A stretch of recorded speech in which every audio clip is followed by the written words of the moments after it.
Welcome to the Pope St. John the 23rd Vocation Podcast with Msgr William Fay.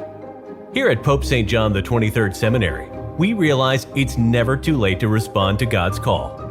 If you're a man 30 or older discerning a possible call to the priesthood, or someone who supports these later vocations, this is the podcast for you.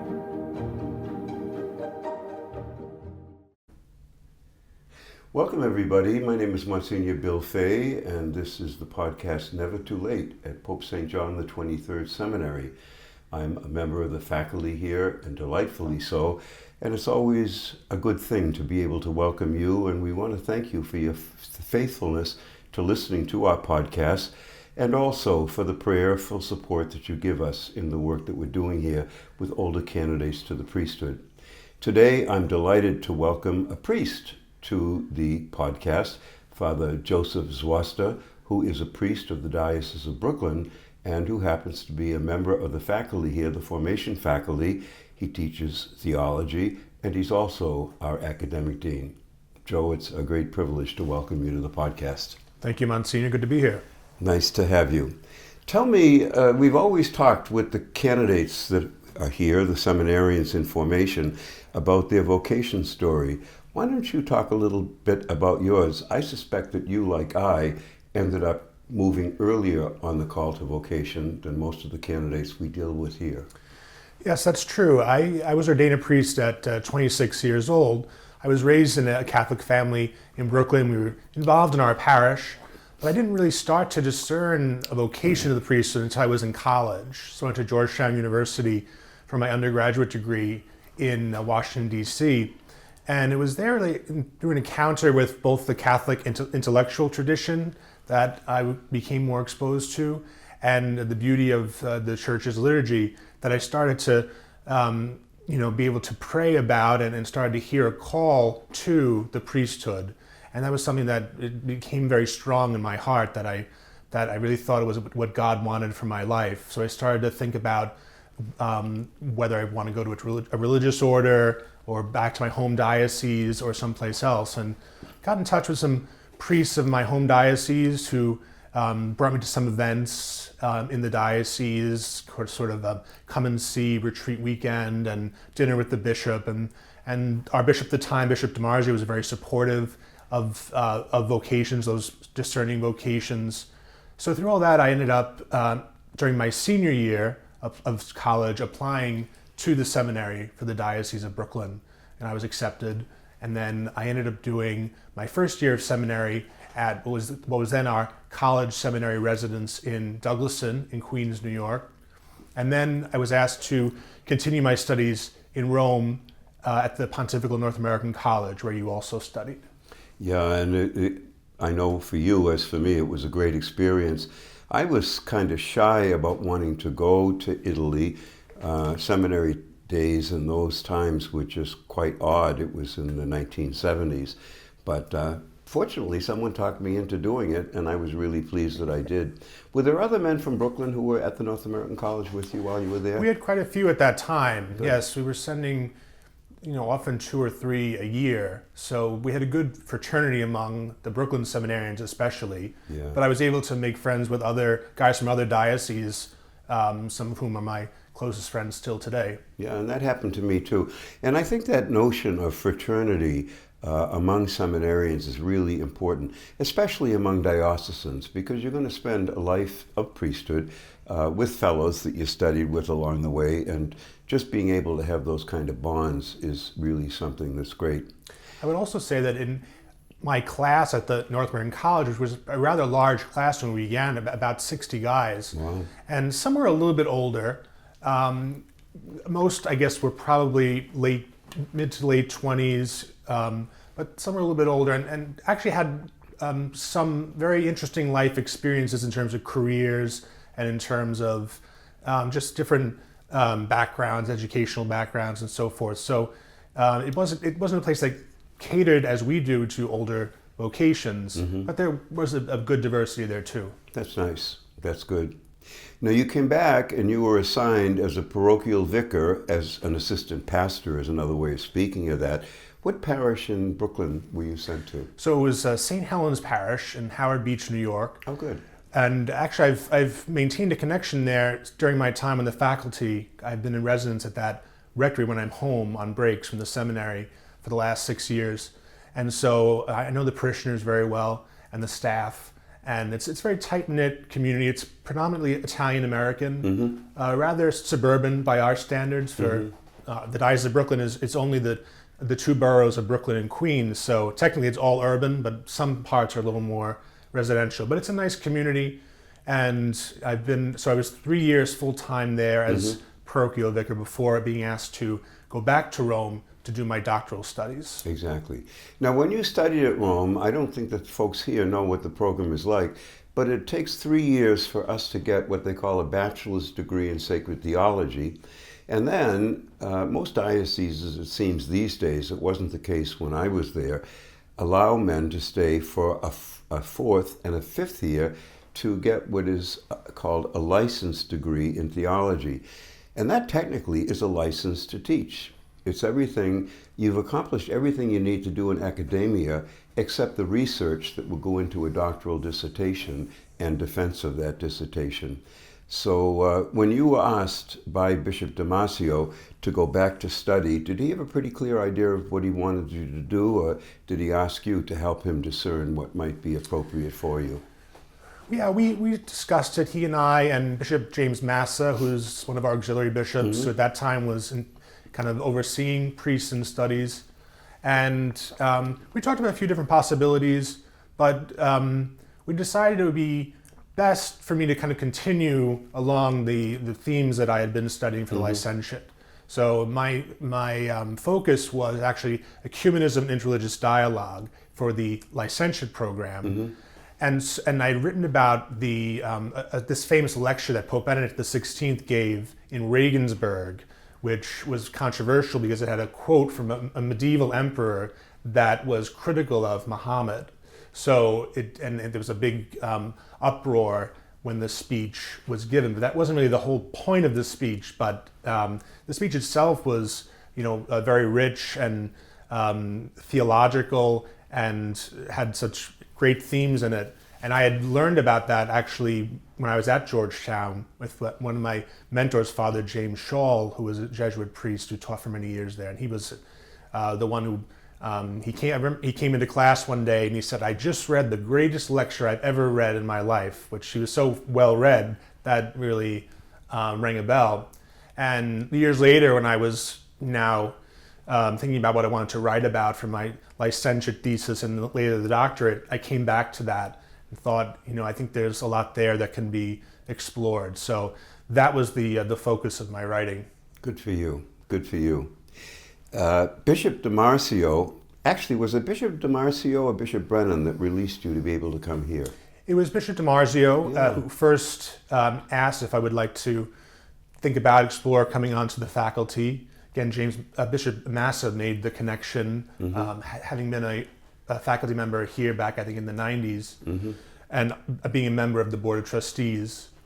And Bishop Damasio was open to the possibility, and he asked me to come up and make a visit and see what I thought and talk to the faculty, and just seemed like a great fit. So he allowed me to come on the faculty, and it was basically the summer of 2020.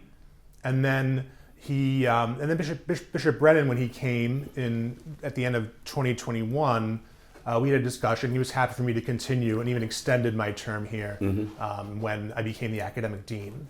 No, that's great. You and I both lived in seminaries that were predominantly younger guys, though you mentioned at the North American College in your day, there were some older men there.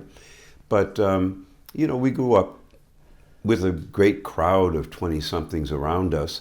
And here we are both now at a seminary where the guys are pretty much middle-aged. There aren't many guys who are younger than 35 who are here. So I would say our seminary, the guys are certainly very mature, which maturity, of course, comes with age and with wisdom. And the guys are very supportive of one another, having had their various different life experiences and careers and so forth. And they're able to kind of assist one another and support one another in various different ways. And, I think it just, just talking to the guys themselves, they, appreciate having that opportunity. And, just thinking back to my own life, now I'm 40 years old and I was ordained almost 14 years ago. And, your perspective on many things changes as you get older and have different experiences. So I think there's a great value to having a place where that's especially a program that is designed for older seminarians. I couldn't agree with you more. Two things that I notice about the guys here is there's no pecking order. It doesn't matter what a guy did before he came here. I mean, he could have been a florist, he could have been a truck driver, he could have been a Wall Street think tank guy, could have been a doctor, lawyer. They all seem to bond, and I find that really striking. The second thing is, I remember when I was in the seminary, there was a lot of competition. We were still, I guess, growing up and had to prove ourselves. These guys have nothing to prove. They just pretty much accept the fact that if this is what God wants, I'm going to roll with it and see where it brings me. And there's just a lovely pace about them.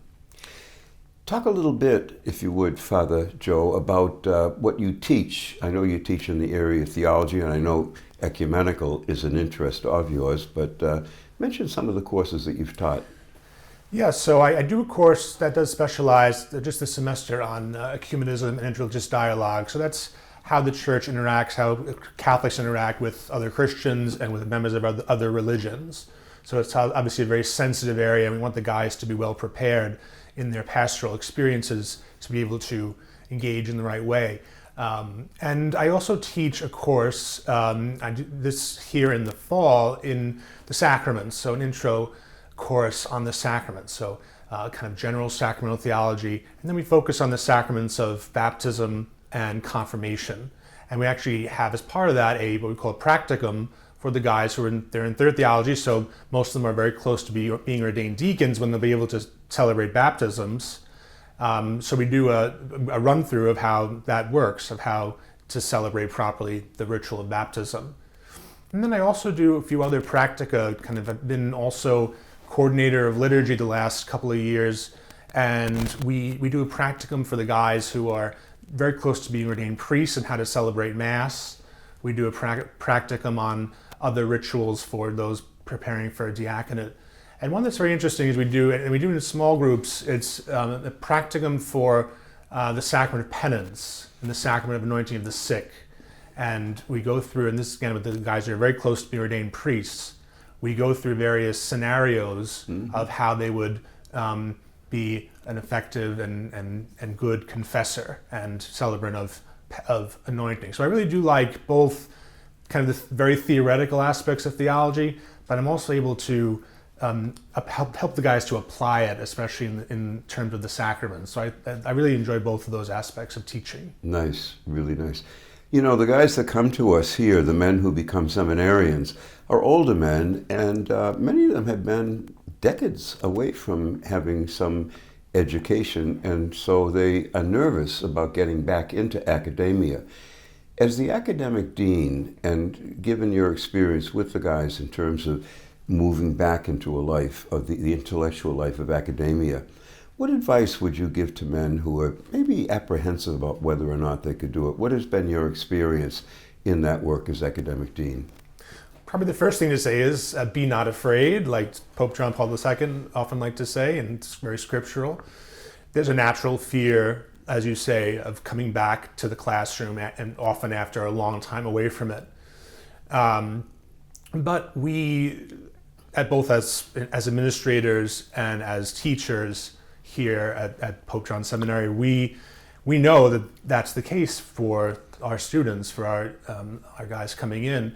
And so it's tailored to their particular situation. So professors aren't going to expect that the students are immediately going to be able to re-engage with a very academic kind of endeavor. But over time, the guys, and I see this especially with the guys that I'm the mentor for, we have seminarians that we mentor and advise, And even if they're very nervous at the beginning, I think especially after the first year, when they've experienced the whole kind of rhythm of, yes, academic life, but the other aspects of formation too, they start to get very comfortable with it. And then they can really hit the ground running going forward into the second year and beyond. Yeah. One of the things, we've become especially skilled at working with adults in terms of education. For me, it was a real learning, that older people process information in different ways than younger people do. They don't memorize. I can remember, I can still quote some poetry that I learned in the 8th grade. When you're 35 or 40 or 50, your mind doesn't work like that. So we're very careful about not having the guys do a lot of memorization.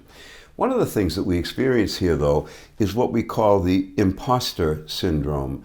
And the guys come here, and some of them, not a huge number, but some of them get really struck by the idea, if they ever really knew who I was, they'd probably throw me out the door immediately, Thank God that's not a big thing. But we've got to get guys beyond that and realize that, if your bishop has said yes, your vocation director, and we're working with you, what has been your experience in working with guys who just wonder, am I really in the right place?